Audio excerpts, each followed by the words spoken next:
Hey everyone, welcome to another video. We are back doing a resin review, finally. We apologize profusely for the wait. I know we unboxed this and then we just kind of let you guys sit in the dark for a while. When we got this resin, we knew that we needed to get our printer upgraded. As you may know, we do have the Prusa SL1 S now. So we have gone from an SL1, which was 2-year-old technology, to the S, the Speed, and that has brought it up to a more modern standard of printing with a monochrome screen and a much more powerful UV LED, which puts it on par with more DLP type resin cure times. So the reason why it took so long was honestly not our fault. When we ordered it in June, they said it was going to ship by late June, and it seemed great. It would have been keeping us all on track. But that date got pushed 4 times, give or take, to late August. And as far as I'm aware, we are one of the only people so far to actually have got an upgrade kit. They have shipped full printers, but the upgrade kit seems to be in flux. If you haven't seen that video, by the way, we did unbox it live with all the components and we talked a little bit about them. It's a very serious upgrade for us and we're very happy with it so far. We've done a lot of testing. If you're not already subscribed, make sure you are, because we're going to be going into that in more depth in another later video. So without further ado, let's get into this video, the long-awaited resin review for BlueCast X-One resin. So let's go over the claims that BlueCast is making for this resin. And then we will kind of compare results. Hopefully they're one-to-one, but you never know. So BlueCast is claiming verbatim, X-One is the real meltable resin, developed and produced by BlueCast for DLP and monochrome LCD machines.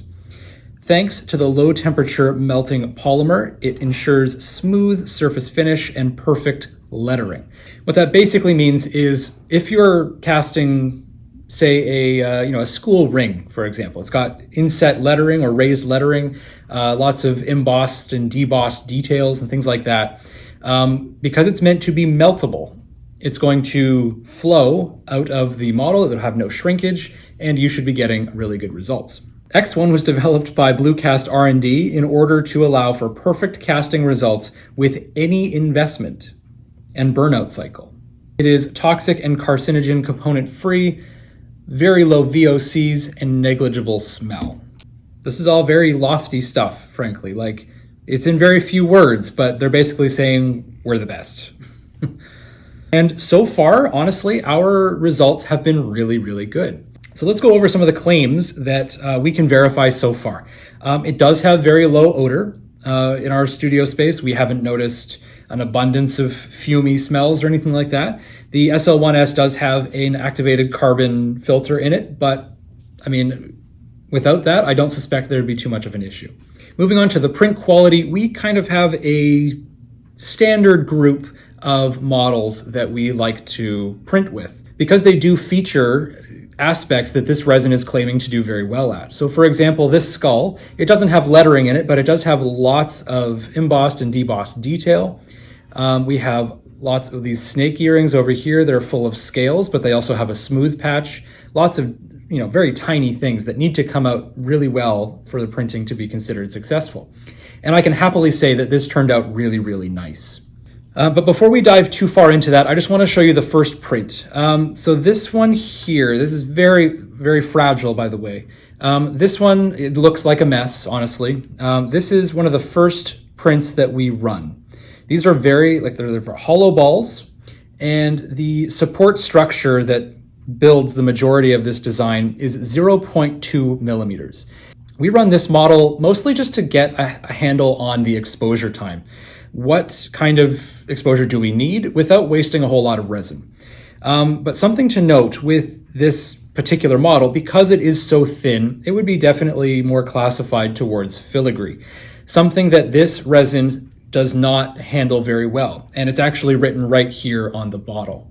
Due to the high castability, the supports must be bigger than usual, 0.4 millimeter minimum. So basically what that says to me is that this resin is going to be a little bit more brittle. And so far that checks out. They do make an additive for X-One specifically. The additives are something that I don't think any other resin manufacturer are really doing. X-One, or not X-One, BlueCast is the only company that I know that does it. Anyway, they call this additive filigreizer, which kind of making up words there, but that basically implies that this resin's going to need a little bit of help for printing very, very thin models, which is why I only ran this print once. I just wanted to see how well it would handle, get an idea of exposure time, and then we moved on because clearly this would fall under that category and we don't have the filigreizer in our mix. So back to these models then. Because these models don't necessarily fall under the filigree category, I figured this would be a better way to go about the testing. And I believe I was correct in that assumption because everything turned out pretty well. We did have a few printing issues, but I believe they're actually related more to the SL1S. The tank on the SL1S dips, it drops. And I believe that it's definitely a factor. Now, we've tested 14 other castable resins on this same printer with the same function without any problem. The difference is that the tilt is now a lot faster, so it's a little bit more aggressive, and this resin is definitely not on the strong side. So I have a feeling that is a factor, but regardless, it printed pretty well. We did have one failure back here, but we'll get back to that in a little bit. So overall, the details are just phenomenal. In this skull, I don't see even any layer lines. I see a little bit of a crack here on the chin, but I have a feeling that's more related to our handling, transporting it from our home to the studio. The details are just truly awesome. And the texture is kind of weird. It doesn't feel chalky. It doesn't really feel plasticky even. It feels more wax-like. And that checks out so far. All of the details in the snake earrings are just great. This earring's a little bit small. Normally I print them a little bit larger, but I forgot to adjust that in my slicer. All of the stone settings on these other pieces are just great. All the little prongs on this particular vintage saddle ring turned out basically flawless. I think there's 1, 2, 3 breakage, but again, that's like from my handling. And then on this large signet ring, there was a little bit of layer shifting up near the top, but you can also see that the support broke off. So that's probably why that happened. Support removal for this state is actually fairly painless. You'll notice that when I bend it, it tends to crack and just peel off. There was no snap there. The resin is very, very soft. It doesn't have a whole lot of tensile strength, which I think is okay. Given that it is a castable. Now, removing the supports, I just simply twisted and broke it off. And like fairly painless. I wouldn't say that there's any more marks on the bottom than a normal castable resin. This skull, let's take off. This one's gonna be fairly simple. Just a quick twist. Get out the little ones. And there's that little crack in the chin I mentioned. Again, I think that's just from my handling. But I mean, this came out great. Because the resin is so brittle, it will just kind of break off on those very thin points, and you're good to go. Something to note that we've been talking so far about, texture and what it feels like, but there's also the factor of the color. So when you first pour this resin into the vat, it's actually like a gray, dark green.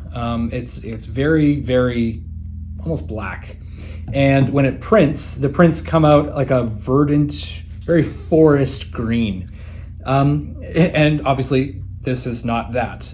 What you do for this resin is actually the opposite of the vast majority of resins. You cure this chemically. So you have to use ethanol. You put this into the ethanol bath to wash it. I just kind of gave it a little bit of a shake to make sure that it was, the resin was actually getting out of the details. And then I just kind of left it for about 10 minutes is what it recommends, depending on how dirty the ethanol is, of course. The dirtier it is, the longer it needs to sit. You let it sit in the alcohol for about 10 minutes, and then they come out this dark gray. That color shift indicates that the resin is cured. The whiter it is, the better. And if it's still that gray, you just kind of put it right back into the alcohol and let it sit for longer.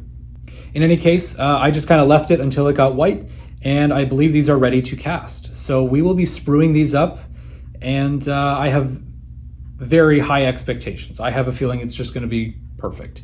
But before we do that, I kind of want to test out this little meltable claim. I think we will offer a sacrifice up to the casting gods. We'll just kind of put a little lighter flame to it, and I just want to see if it melts. But let's go over to our burnout station where we have the proper fume hood for this, and let's just see what happens. I do expect it to burn. I'm not gonna put the flame on it directly because I know that a lot of these other resins will, they will actually ignite. I just want to see what the heat itself does. I've got two identical models here. Let's do the one that's not fully cured. I'm gonna save this other one and actually do the casting test with this one. I have my torch right here. With torches, you can adjust the flame size, so I'm just going to bring it right down to something more lighter sized, and we'll just apply the heat next to it on top of my burnout oven just behind the camera here. So if we can adjust the camera, then we will start this little test.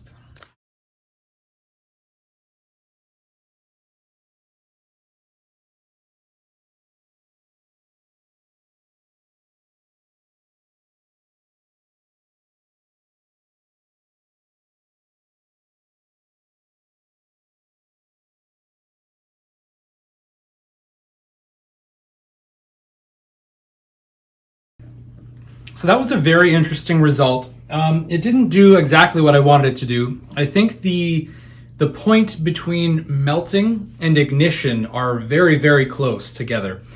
So unlike a wax where if you just kind of put a torch to it, it will just kind of drip and melt. But what we did see is after it did ignite, I couldn't put it out for starters, just by blowing on it. We'd have had to smother it. And it obviously burned away to literally nothing. There is no ash whatsoever. This was actually a little bit of a test from one of the previous resins where I just kind of decided to light it on fire. This was the ash that was left over from that other resin. I don't remember which one it was. And then this dark spot here, that was the X-One. And there is literally nothing there except a dark patch. So ash-free, 100% A+. But let's try something else. I still want to get that meltable look. So let's switch over. This is just a piece of support material from the base. It's just garbage. And we will try a heat gun. Let's see if we can get that close to that melting point without igniting it.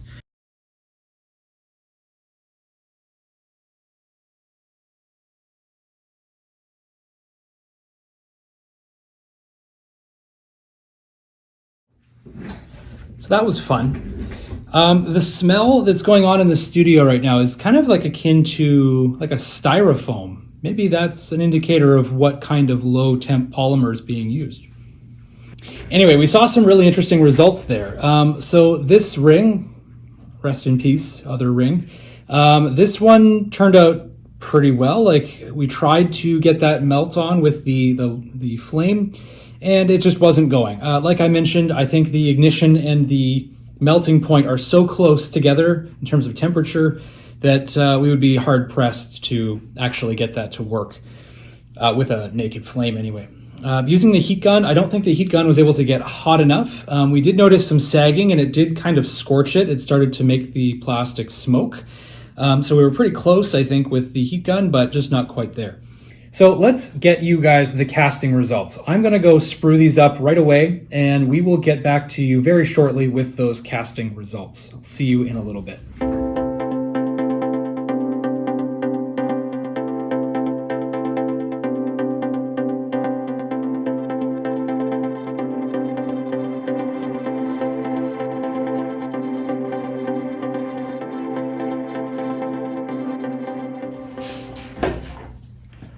And we're back. So we have done the casting for the BlueCast X-One, and well, let's just get into that. These are flawless, and as if we were surprised, honestly, this stuff is a premium level resin. The print quality is phenomenal. It's coming from a resin company that's designed for making castable resins. It really shouldn't have been a huge shock. But it's really interesting to see. I'm very happy that this turned out really, really well. We had extremely good results with the filigree model. These ones are like 0.2 mil, give or take, and it's like a cage. I really, really like this model. It's a really good test. It is a pre-made one. I believe I got it off Thingiverse.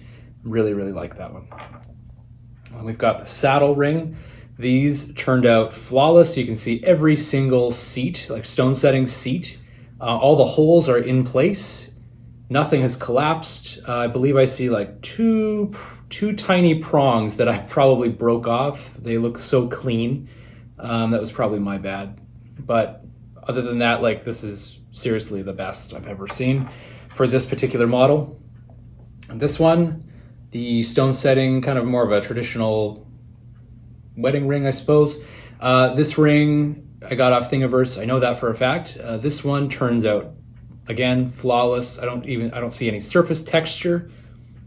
A couple little marks from the supports, which I did intentionally leave because this resin is so soft. I just didn't want to, take a file to it or sanding and happen to wreck it. Then there's the snake. This one's actually a lot smaller than we're normally printing them.